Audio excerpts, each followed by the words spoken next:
Hey, this is the Power Player podcast produced by Breaking Into Hollywood, a 501c3 nonprofit organization founded in 2005 by myself, Angela Marie Hutchinson. I'm your host. Sometimes I'll be joined by a co-host. Let's listen in to today's episode. I am so excited about this episode because for many of you, you may or may not know that I have interviewed in my lifetime, in my career, over 1,000 professionals. As a journalist, as an entertainment professional, for live events, I've interviewed dozens upon dozens of people, and particularly power players for this particular podcast.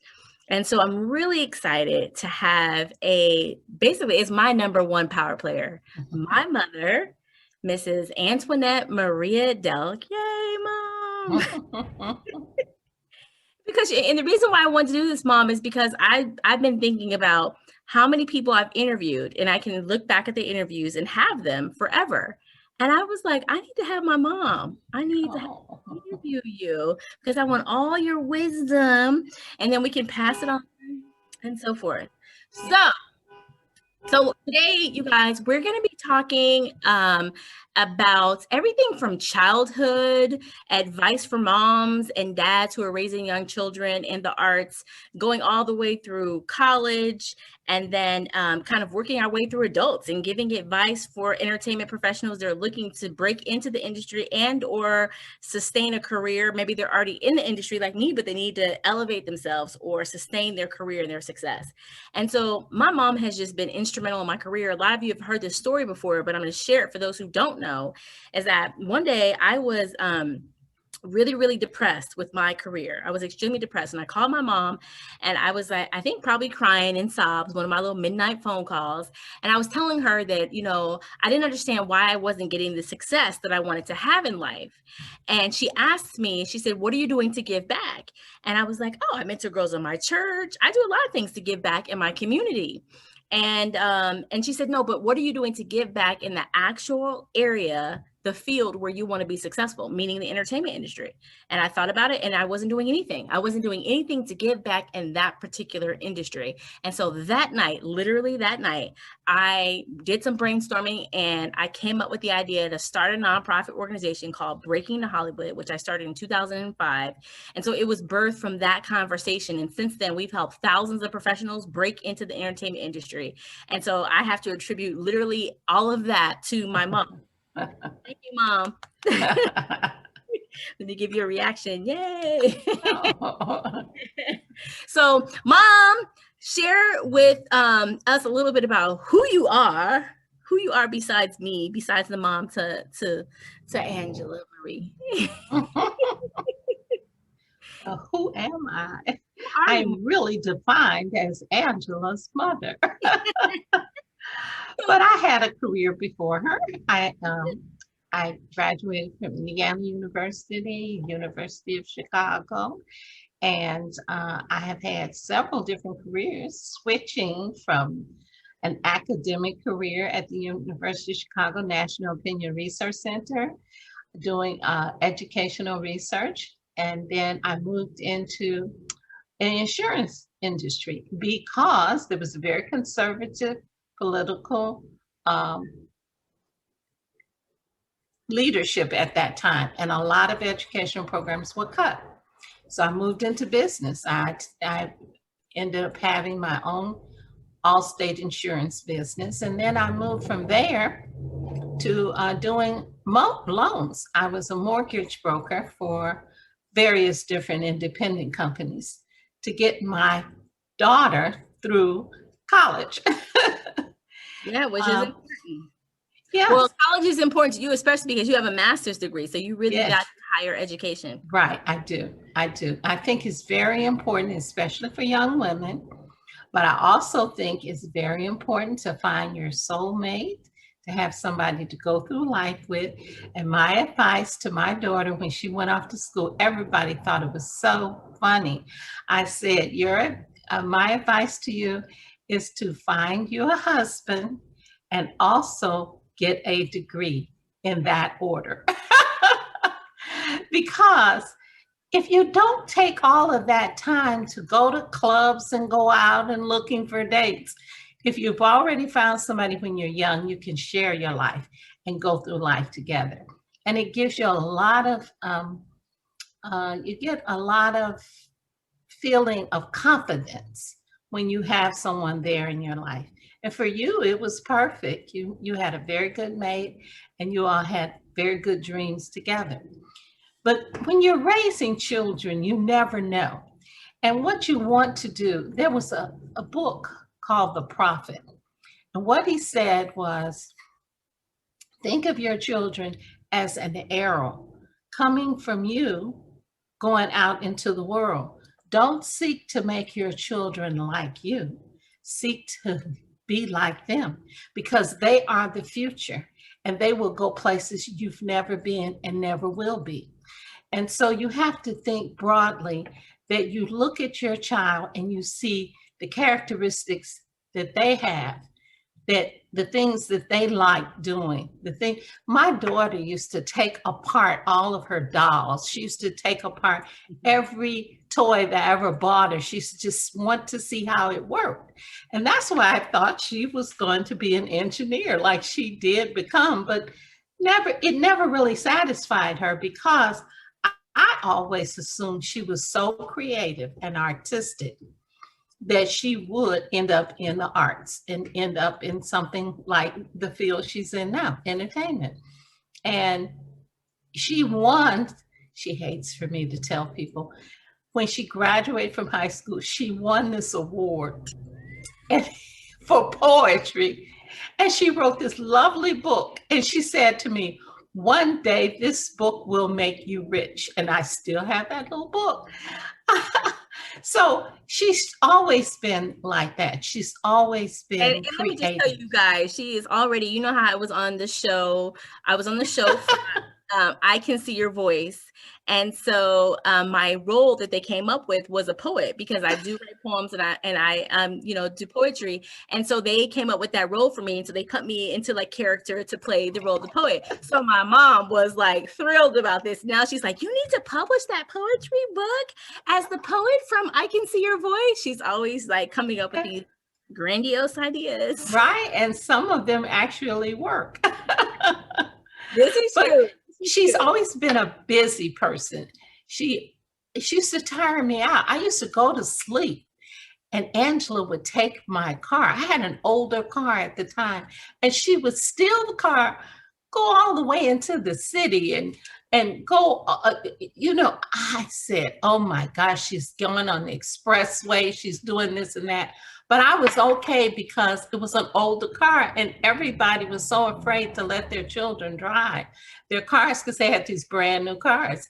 And Angela just drove all the time with my car. I was ill one point and she used to drive me around everywhere. And that's how she learned how to drive. So I felt confident. 15. I was driving full on when I was 15. Like, right, exactly. And Sarah, she's the only thing is Sarah in college. When I got to college, I met Sarah. Or actually, we were in high school when we met, and she taught me how to parallel park. Oh, okay.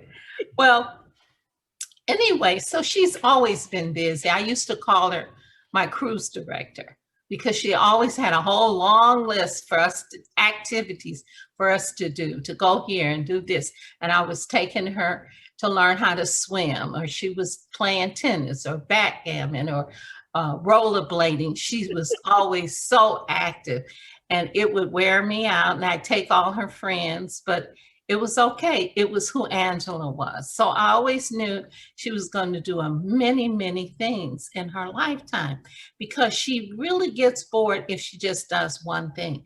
That is just not enough to fill her up. And so I think when you're thinking about raising children, you have to see who they are.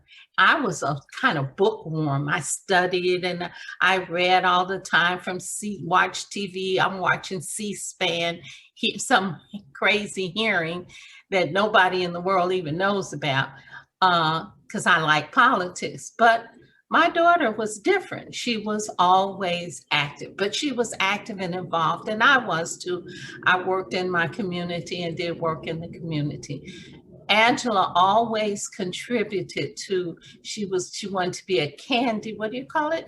In the hospital, a little candy girl, you go around and give the magazines to everybody. Candy stripe. Or something, yeah. Mhm. Yeah.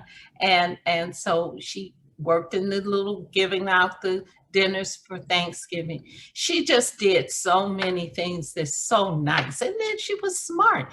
And I told her, well, you don't have to graduate valedictorian or salutatorian, but just be in the upper 10%. And she was in the upper 10%, but she was a very active child.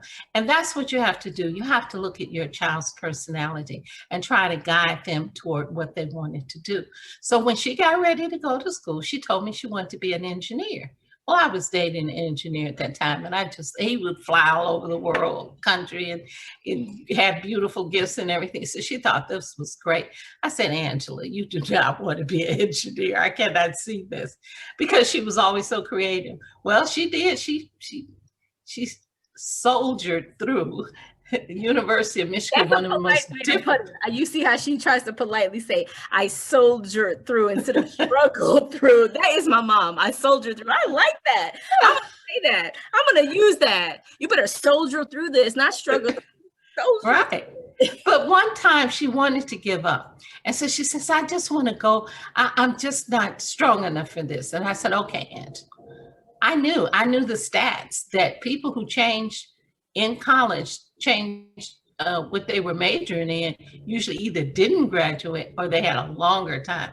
So I told her, I said, well, you have to make a B average in everything you're in. And then if you want to go into something else like business school or something, like, you can.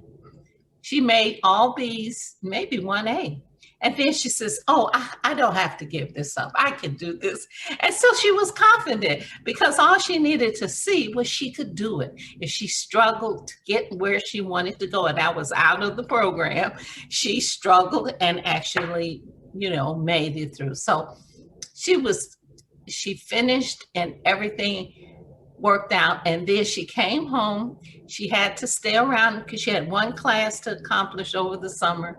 So she just got all of these in and out jobs, nothing serious. I said, she's graduated. She has an engineering degree and she's doing okay. Then she worked in this one company. It was hilarious. It was selling tickets for cruise ships. Party cruise tickets. That is the job, you guys, that got me to California. That is the job. 1 week she made $7,500.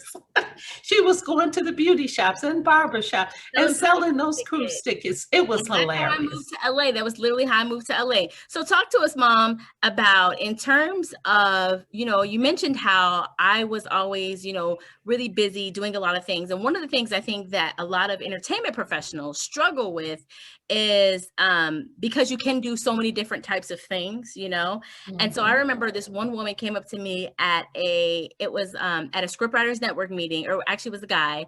And no, it was a woman. And she said, you're just doing so many things. She said, I think you should just focus on just writing a really good script and just focus on that, because you can't do a lot of things. And I remember being like, she said, you can't do a lot of things well. You have to really focus on, doing something well. And there's what's the saying, you know what I mean? The saying about being good at a million things, but nothing, you know what I mean? The saying.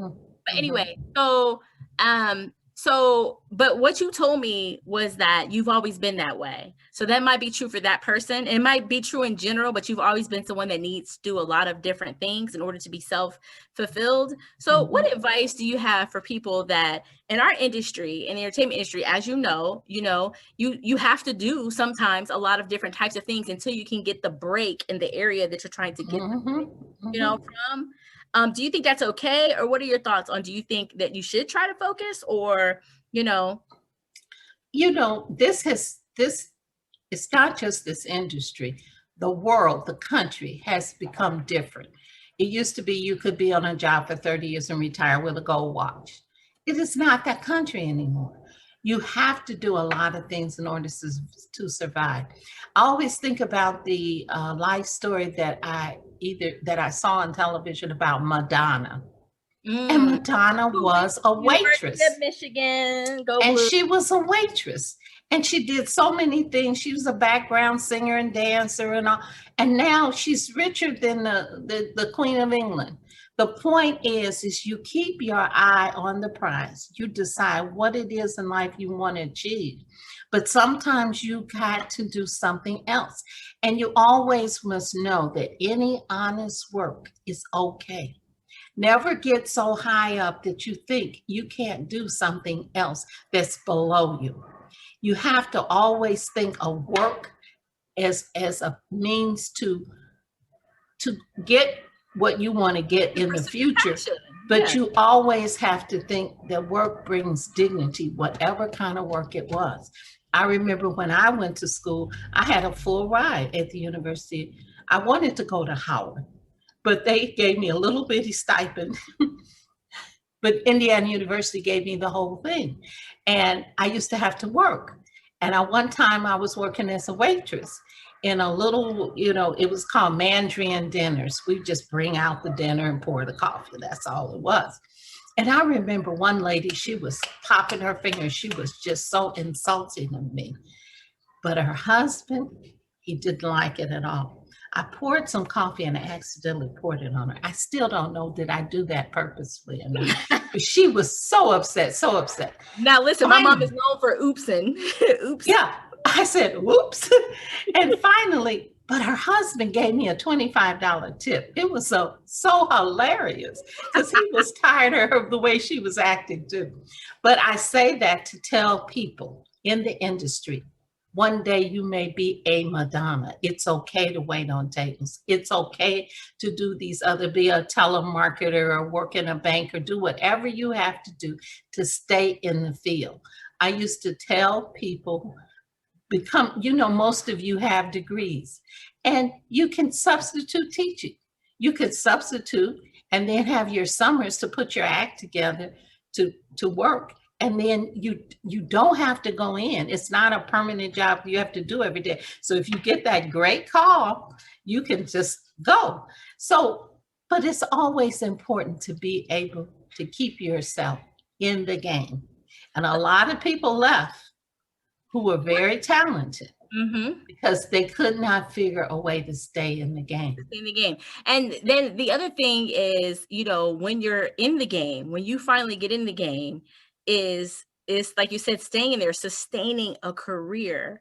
And so one of the things that, we talked about over this summer is how difficult it was for me to, write this script. So, I got hired as my very first TV writing assignment to write the movie A Christmas for Mary, which airs on OWN, on the Oprah Winfrey Network on Tuesday, December 8th, I believe that is, at 9 p.m. And so when I was writing that, I got hired before the pandemic. I wasn't even sure they were going to still do it, but then they pushed forward. I still, had the assignment. And while I was writing that script, there were times when I was literally in tears. There were times when I was trying to push through and I didn't think I could do this because we were in such a crazy time in our world. The shutdown. The shutdown, my personal life had some things going on. It was just a lot happening. And so what advice can you offer for people on how to push through the hard times? Because there are going to be hard times. That's just a fact of life. But if you're going after, especially if you're going after big dreams, you're going to have some, even if you're, even if you have, I won't say a small dream, but even if your dream is not like, even if your dream is to just, live a good, healthy life, live a long life and, have a happy, joyous life, you're still going to have some difficult times. What is your advice through getting through difficult times? Your book. You wrote a book called Create Your Own Yes. And I read a chapter in that book. What was the chapter 6? Or I can't remember. You got to have your book close by. I got my book right here, guys. Right. And it was and I told my girlfriend, I said, it's chapter 9, Bulletproof Your Mind. Yeah. That's my mom's favorite chapter. That's my favorite chapter. That's her favorite chapter. Because I told Angela, if I had had that book when I was a young woman, I could have been so much more successful. And I said that because one of the things that happens to all people, but especially young women, is that when something tragic happens in our family, whether it's sickness, illness, divorce, whatever, when we're talking serious, serious things, we tend to stop our careers, our plans, and we put that other person who needs our help ahead of ourselves. And sometimes it causes us to give up on our dreams, and we should not. You should never give up on your dream. You should take care of that ill parent. Do whatever you have to do. But once you get them to bed, whether it's 11 or 12 o'clock, you stay up to 2 o'clock working on your dream. You have to keep yourself going for the things you want out of life. And you cannot let husband, children, mother, anyone take that space from you, because that is going to be the thing that keeps you going throughout your life. You know, when you're on the airplane and they tell you to put the oxygen on you and then your child, it's not normal. You think, I'm going to protect my child, but if something happens to you, you can't protect your child. You have to protect yourself. You have to protect your dreams and your way of making a living, of surviving and thriving. And in order to do that, you have to bulletproof your mind. People will call you insensitive. People will say, oh, you know, that's a woman should always do X, Y, Z to take care of the family. But you have to keep moving and keep moving. And believe me, you will get through the storm. I used to give this example to Angela about when you have a roadblock, like a mountain to climb, you have to decide, am I going to go around this mountain? Am I going to go over this mountain? Or am I going to blast through the mountain? And you have to decide that, because your goal is to get to the other side, whether you go around, over, or dynamite right through it. You're going to get to the other side. And that's how you have to deal with life. And the practical, and when you think about that, like what does that mean? The practicality of, you know, that is bulletproofing your mind, is literally putting a helmet. It's like putting blinders on when you're going through that mountain, and just sending as many emails, you know, reading as many books, going to as many classes, listening to as many YouTube videos, working out in the gym as long as you can, you know, whatever your path is, you know, pushing through and doing the most you can at any given time. That's important. Okay. All right, we're back, part 2. We'll wrap this up. So we were just talking about, you were just saying rest. The last thing I heard was you were saying it's important to, you know, push as hard as you can, do as much as you can, and then rest, and then kind of, you know, get back up and keep on going through. You have to take care of yourself. You have to take care of yourself, always exercise, always take care. My daughter is a beautiful woman, but I remember a time when she thought, that's not important. I'm going to write this script. I'm going to do this and that in your hair and makeup or whatever. But you have to realize, all of you, everything about you, your hair, your skin, your makeup, your weight, everything is important. So when you try to get and accomplish those goals, because we still live in that kind of society where these things are helping you get ahead, and you must take care of all of the assets that you have. If intelligence is your thing, always keep your mind sharp, read and everything, but always take care of yourself. Physically, for a woman, is very, very important. And also for men, we have to stay here. And the this virus, this thing that has happened to our country and to the world has told you it is very, very important to take care of your health, because you can make it through. They found they didn't want to tell people. Oh yeah, we're gonna you'll segue. My mom, first of all, is so into politics, and you're gonna segue to obesity. Will hurt you if you get the virus, and no one was telling people that, but it's important to know that, and that this will help you stay focused and stay alive. And we have to make it to the other side. Remember, We're fighting this mountain, and we have to make it to the other side, and we'll all be okay. Yeah. So thank you, Mom, for that. So if you had to, think of maybe three pieces of advice or three thoughts on, um, you've given us a lot already, but in terms of like, if you had to kind of summarize, three key things you thought are really important for someone to be successful. Obviously, my listeners and viewers are really interested in the entertainment industry. Mhm. And, although you don't work in the industry, I've been in this business for 20 years and you've been with me Mhm. the whole way through, kind of working as my, manager and so forth. And I remember the time when I met 50 Cent's business manager, and I was looking at him to represent me because I had heard that he was one of the best literary managers in the business, and I contacted him and he agreed to meet with me, and we met downstairs at this hotel that he was at for the weekend because he was in for a conference or something, and he met, and I came with all my books and my magazine, and everything that I've created, and talked to him, and he looked through the Hollywood and Vine and looked through my kids' books, and he just kind of skimmed it, and he just looked up at me and he said, "Angela, you don't need anyone to represent you. You need to just keep doing what you're doing."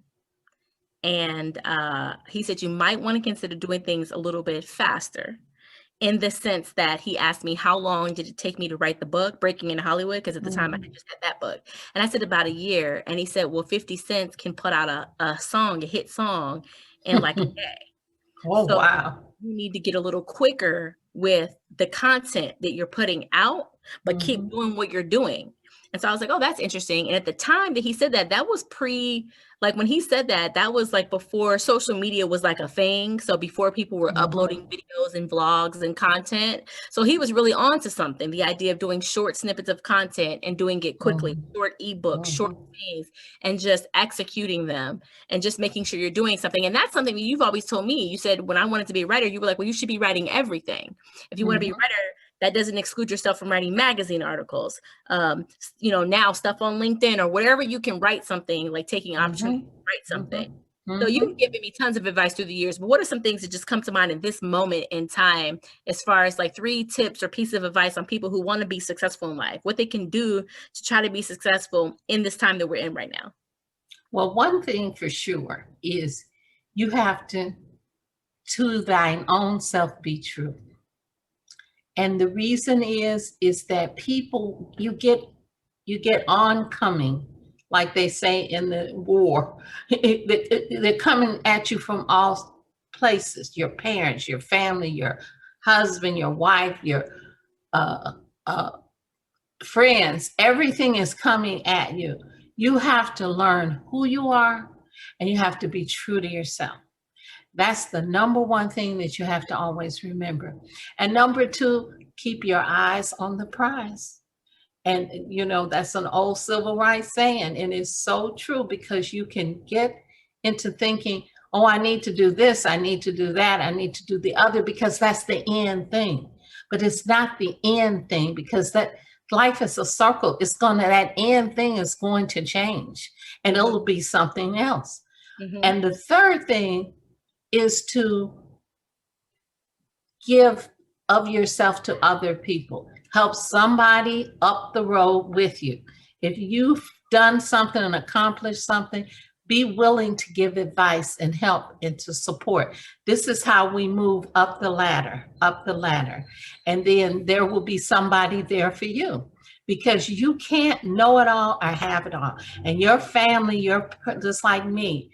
I have had, Angela, you have had so many mentors, women, Mm-hmm. even guys, who have helped you and supported you I'm over here along the picking way. my things, but I'm listening. But the key is that they could take you somewhere that I could not take you. Oh yeah, You, because they were in the the business parents that can they give you know. so much, but they could Mentors give are you that important next step. And because so they you know have, you people. have, I or a parent has to be willing to, just like you do with children, you have to be willing to let go. I remember somebody told me about birds, how they nest in the nest, and the parent and the little birds, they take care of the eggs, etc. But when those chicks, when those birds are ready to fly, they take them and they drop them. and they fly. They fly because they have nurtured them and given them what they needed. When you drove across the country in a 1994 Geo Tracker going up the mountains of the Grand Canyon and going up mountains, my heart was beating, but I knew you were a strong person and you would get through. And you did. You went from one part of the country to the other, and you have never looked back. You've come back to visit, but you've never looked back. And you have never ended up in my basement or something, you know. And so I say, I salute you. You were like that little bird. You were nurtured. You got everything you needed, and then you handsome. You could fly. You could fly. And that's what I say to people. You will learn to fly. Sometimes you might have to grab onto that branch and not fall. But believe me, if you trust in yourself and you trust in your values, in what you were taught, you will still fly. Thank you for that. That's my advice. Yeah. Well, we're going to wrap this up. Thank you for joining me, Mom, on my Power Player podcast. This is actually my first video one because all my other ones audio. So thank you for this. I just, I appreciate you. I appreciate everything you've done for me, all the sacrifices you have made in your life for me. And this is a quiz question for you. Who is the better mom? Oh, that is a good question. That is a good question.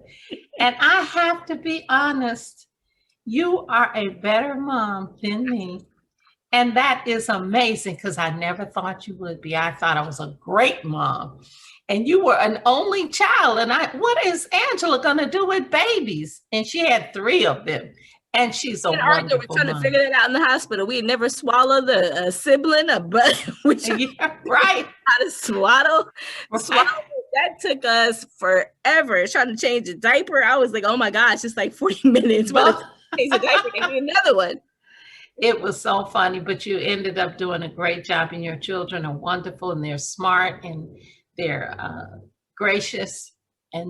Well, I have to say thank you for the compliment, but I must disagree. I think you were the better mom because without you, there would be no me.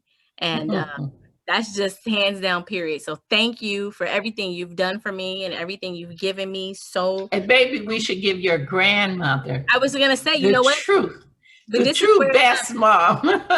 Because she raised me and you, and her birthday is December 8th. And your movie comes out. Yep. I was just going to say that. I was just about to circle in and say, that's it's all like full circle. I'm excited. The movie comes out on the same day as my grandmother's birthday. And so my late grandmother, Bernice Raspberry. So anyways, thank you again, Mom. Thanks for tuning in, guys. And have a great year. And much success. Yes. And that's a wrap on this episode of our Power Player podcast. I'm your host, Angela Marie Hutchinson, founder of Breaking into Hollywood. And that's a wrap on this episode of our Power Player podcast. I'm your host, Angela Marie Hutchinson, founder of Breaking into Hollywood.